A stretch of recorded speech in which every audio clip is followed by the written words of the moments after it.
Every day is a new day when you work in technology because you never know what the next questions are going to be, the next changes are going to be, or who is in a state worrying about how they can solve their issue. So, passwords seems to be a topic that comes up a lot lately, and it's because there's sort of an evolution to our use of passwords. Remember when we first started to have them and we only needed to log into two or three places?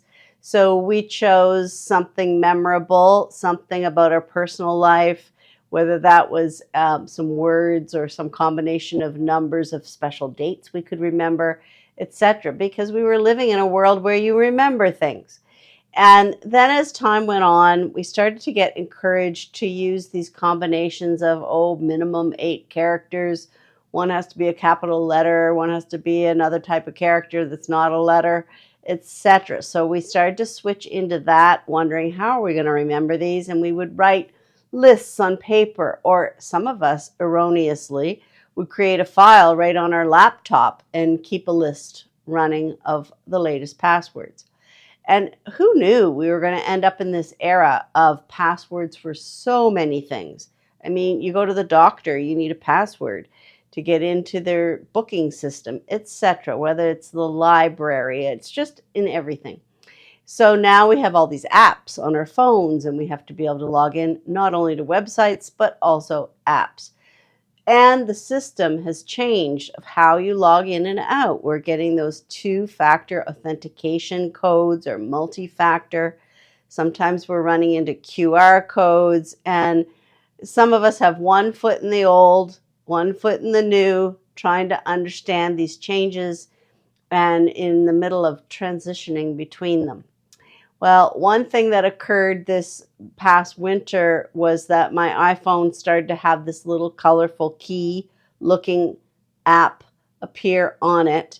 And that is a neat thing to tap on because now that icon, that passkeys app, is sorting my passwords into categories. It's rating them based on how secure they are.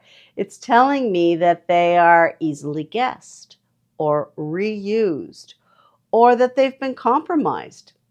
What would that mean? Well, maybe I belong to some page or some login where the company has had a breach in its data. So the passwords of customers might have been leaked out there to the world.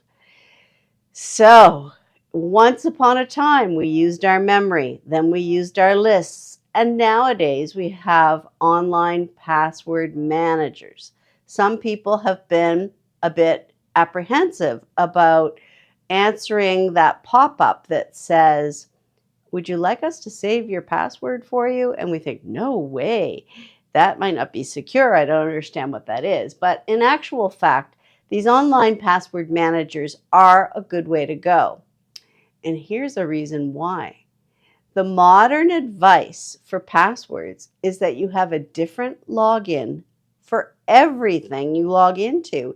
Imagine having a different password for everything you log into.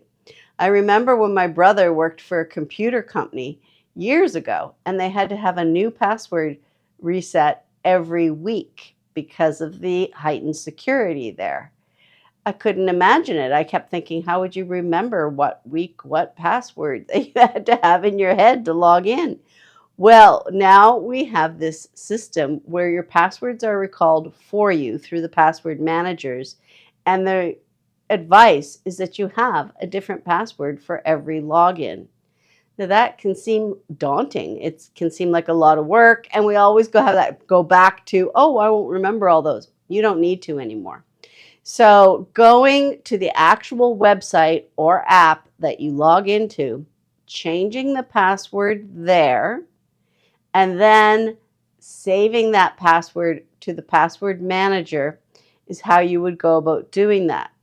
Now, some people I work with, they have 100 passwords, 100 logins at least, and that would mean 100 passwords.